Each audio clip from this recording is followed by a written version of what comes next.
Hi, இன்றைக்கி இட்லி பொடியை அரைக்க போகிறேன், வாங்க பார்க்கலாம்.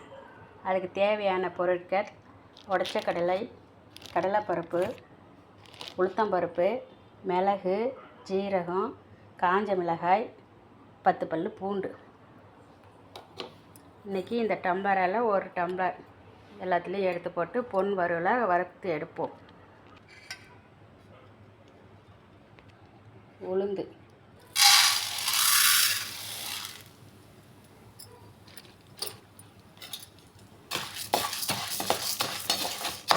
இதை கொஞ்சம் சிவந்த நிறமாக வறுத்து எடுப்போம்.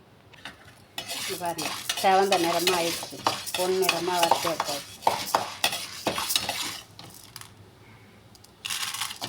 தீயாமல் வறுத்து எடுக்கணும்.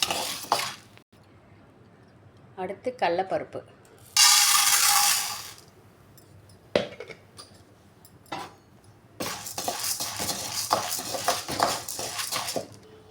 இங்கே பாருங்கள், காஞ்ச மிளகா.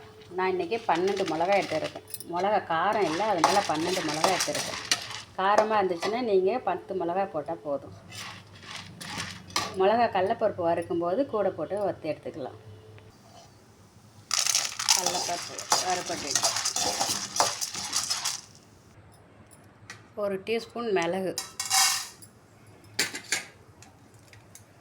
1 டீஸ்பூன் ஜீரகம்.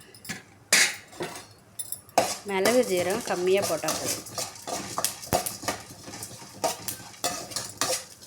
இது ரொம்ப நேரம் பண்ண வேண்டாம், இது கொஞ்ச நேரம் பொரிஞ்ச உடனே எடுத்துடலாம்.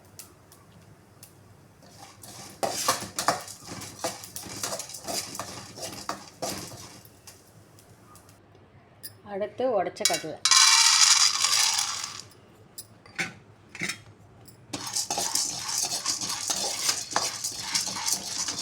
இதுவும் ரொம்ப வறுக்க தேவையில்லை, கொஞ்சம் சூடு ஏறினா போதும். கொஞ்சம் ஒரு 2 செகண்ட் போட்டு எடுங்க.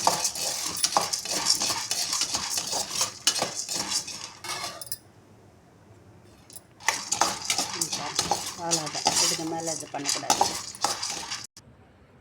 பாருங்கள், வறுத்து எடுத்தாச்சு.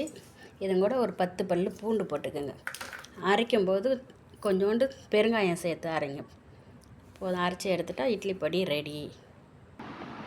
அரைக்கும்போது தேவையான அளவு உப்பு சேர்த்துக்கோங்க. இப்போ பாருங்கள், இட்லி பொடி அரைச்சாச்சு. எப்படி இருக்குது பாருங்கள், செம்மையாக வாசனையாக இருக்குது பாருங்கள். பூண்டும் அந்த பெருங்காயம் தூளும் வாசனையாக இருக்குது பாருங்கள்.